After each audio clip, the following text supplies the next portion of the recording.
Chapter 14. Stonewall stood with his back against the wall of the elevator. There were 16 black men jammed into the small cubicle, riding slowly toward the penthouse suite. They had managed to sneak by the 2 security guards outside the kitchen, then to make it through the cooking area itself. Once at the elevators, they were safe. Now, with guns drawn and ready, they were riding to the top of the Sands Hotel, where they would fight the battle of their lives. At the top of the elevator chute, suspended by harnesses from the gear system, were 2 white men, both employees of Clement Jenkins, and each of them held a tear gas rifle pointed down the shaft at the roof of the approaching elevator. The 2 men waited, held their rifles at the ready, and finally heard what they had been waiting for. 2 short knocks on the elevator door from outside where the penthouse hallway was. Each man fired his rifle. The explosion was muted by the tiny area of the chute and by the noise of the gears above them. The 2 pellets from the rifles entered the elevator.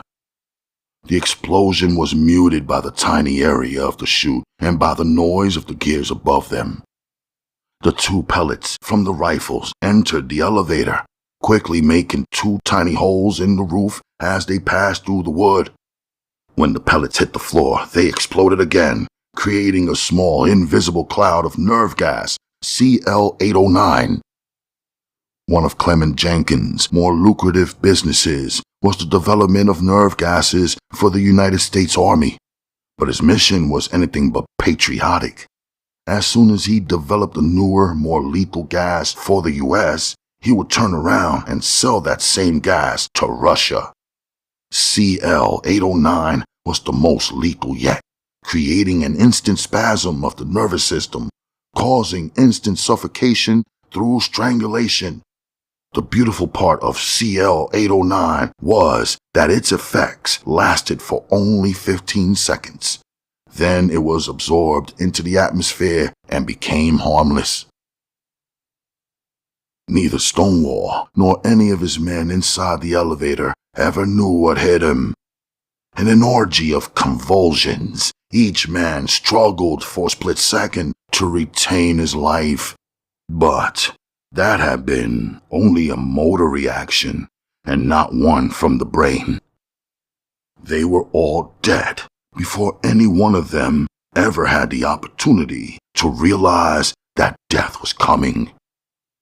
The 2 men who had done the shooting secured the elevator in its position by locking the gears, then crawled out of their little harnesses and opened the doors to the penthouse suite. The white man who had greeted Kenyatta and Stone stood in the hallway smiling. Kenyatta's other group of men were hid at poolside near the side entrance to the hotel. After jumping the fences, they had made their way into the lounge area near the pool. There they were greeted by 20 heavily armed white men. Each of the men carried a submachine gun pointed directly at one of the black men. The black men had not had a chance to shoot. They dropped their pistols and sawed-off shotguns onto the floor and allowed the white army to lead them into the sauna room. 19 of Kenyatta's best men were herded into the small cubicle used to sweat off the fat and blubber of wealthy white men. None of the black men needed to lose a pound from their young, strong frames. The last of the whites shoved the last black man into the sauna room. Before closing the door, he tossed in a small capsule, which exploded like a tiny firecracker upon hitting the ground. The black men inside the room watched the little thing explode. It was the last thing any of them would ever see. Once again, Clement Jenkins had created a marvel.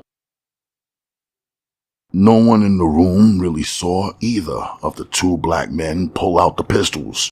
The first that anyone knew about it was through the retort of the gunshots as both men began firing. Kenyatta took aim at Clement and fired, but the bullet struck the wood frame of the desk, bounced off, and struck Clement in the shoulder. Elliot Stone knew he must knock off the two guards. He lifted his .45 and fired at the one next to the door, attempting to get out his pistol. The bullet struck the man in the forehead. He flew backward, crashing against the wood and screaming out. Stone whirled off the couch and hit the floor, spinning his body around so that he could get a shot at the guard who was standing next to him. But the man was taking direct aim at the big black man. Kenyatta was holding his pistol out with two hands, pointing the gun at Clement's desk. But the white man had fallen to the floor when he was struck by the first bullet. Kenyatta was waiting for the man to crawl out from behind the desk. He wanted to see the white man crawl, the white millionaire who dealt in death. He wanted to see him crawling on his hands and knees, begging for some kind of mercy. Kenyatta would wait all night to see it, to see a man whom he had hated in the abstract for so many years beg him for his life. But Kenyatta was not to see this. The guard in the corner of the room pulled the trigger of his .45. The bullet struck Kenyatta in the back of the head, sending pieces of his shattered skull flying against Clement's oak desk. With half of his head shot away, Kenyatta tumbled forward and fell onto the superb shag rug. Elliot Stone knew where the bullet had gone. He had been aiming at the guard's stomach, but now raised his sights to the man's eyes. He leveled his barrel, then pulled the trigger. The guard froze for a moment as the right side of his face exploded into a mass of blood and eye tissue. His entire right side was oozing with brain matter. He stood there for a moment, his other eye wandering wildly in his skull, then fell back against the wall. There was no time to think anymore for Elliot Stone. Manning and Seamus were huddled in the corner of the room, both men, black and white, clutching at each other as though there was safety in their position. Stone raised his gun, looked into the terrified faces of both men, and fired twice. Each man was struck in the neck. The cords and bone tissue erupted from their bodies as their heads were snapped back with a sickening sound. As their heads rolled ungainly on their shoulders, they still clutched at each other, now locked tightly by the fear of death. Suddenly, the penthouse was silent. Outside in the hallway, the two men from the elevator and the white man who had greeted them were trying to push the doors open, but the body of the guard was blocking their way. Elliot Stone knew he had a few seconds left with the white man who lay wounded somewhere behind the huge desk. Outside, he could hear the roar of engines, the sound of a huge machine being warmed up. At first, Stone did not know what it was, but after listening for a second, he recognized it as a helicopter. Stone crept along the floor, around the couch, and toward the huge desk. He knew that the white man was armed now, and that he would be killed if he faced him point blank. He moved slowly, cautiously, then threw down a corner table and used that as a shield. "Come out of there, you bastard!" Stone demanded, now lying next to the mutilated body of Kenyatta. There was only silence from behind the desk. "I'm telling you, man! Come out of there!"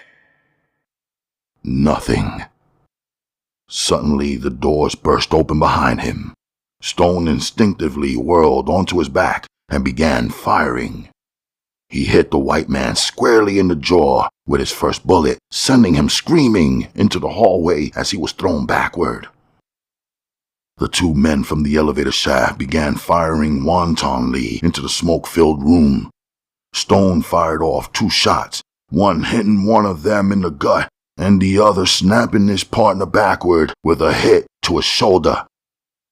In the madness of the gunfire, Elliot Stone was hit in the leg. He felt the bullet enter a spot just below his bad knee. For a moment, his mind clouded and he was traveling back in time to the football field, the day he had been injured. The pain was just as great then, just as powerful. But now, lying back against the body of Kenyatta, he felt as though he would not survive this one. That other time, a crowd had cheered him. His teammates had gathered around him to give him words of encouragement. It was different this time. His only friend, the only black man he had come to really know and respect, was lying dead next to him on the floor.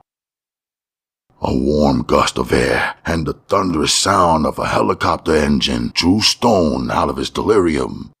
He sat up on the floor, still clutching his leg. He turned and looked out the picture window. The windows in the suite were open and the warm desert air was blowing into the death-filled room. Crawling, half walking, Stone made his way to the window. Outside was a small patio, but off to the right was a huge space, the roof of the hotel. On the roof was a helicopter. Clement Jenkins was staggering toward the machine, trying with all his energy to make it to safety. "You bastard!" Stone cried as he ran out onto the patio and toward the waiting chopper. The young black held his gun, pointed toward Jenkins, waiting, just waiting to get within range. Finally, Stone was within shooting distance. Jenkins was at the side of the helicopter, struggling to get up into the open doorway. Stone fired. A man fell from inside the helicopter and rolled behind Jenkins onto the ground. Suddenly, two sets of arms lifted Jenkins into the darkness of the helicopter. Elliot Stone moved as quickly as he could across the roof. The black before him, like the blackness of the Notre Dame line, loomed as a challenge. The former running back moved toward the jungle, toward the open field, but the darkness remained. The helicopter was now 15, then 20, then 30 feet above his head. Stone fired at the machine, using his last bullet, but the bullet shot into the night sky, traveling to infinity. The last glimpse Elliot Stone had of the chopper was one he would never forget. The half-smiling, half-frightened face of the small, thin white man. It was a ghostly image that peered from within the darkness of the chopper down at Stone. The image of a man who had won again, yet who knew his time was coming. Suddenly, the night became real again. The strong wind blowing off the desert, the light of Las Vegas below, and the penthouse suite across the rooftop. Stone turned, not knowing where to go, and saw the room filled with armed men running around excitedly. Kenyatta was still there, and Stone wanted to go back. But he knew, no matter what he did in his lifetime, he could never bring the big man back. He knew he must run. Using the fire escape on the side of the hotel, Elliot Stone managed to escape the small army of Clement Jenkins. The parking lot in front of the Sands was quiet. Stone had expected police to be swarming the place. Instead, just a few late-night strollers passed nearby. Trying to cover his wound, Stone limped to where they had left the Cadillac, fished inside his pocket for the keys, and climbed inside the car. A half-filled bottle of Jack Daniels lay in the glove compartment, and the young black took a long, strong swig. He started the car and drove out onto Las Vegas Boulevard. As he drove out along the strip, he passed Caesar's Palace. Huge crowds milled around the fountains in front, talking and laughing in the warm desert night. Stone clutched his leg and tried to stop the bleeding. It would be a long, nightmarish drive through the desert back to Los Angeles. Detectives Benson and Ryan peeled off their suit jackets and threw them into the front seat of their car. The desert heat was incredible, reaching over 120. It was always hotter in the flatlands 100 miles north of Las Vegas. The two detectives greeted the highway patrolmen and the two special agents of the FBI as they walked across a small sand dune toward a ravine. The 5 men stood on the crest of the ravine and stared down. 2 bodies, both black men, lay side by side in the sand. Next to them stood 2 officers of the Nevada State Police. "Blacks always being found out here," the state trooper said to Benson. "Not like this one," Benson replied curtly. The trooper watched as Benson and Ryan ran down the steep side of the ravine and approached the bodies. Both men stood above the dead body of Kenyatta.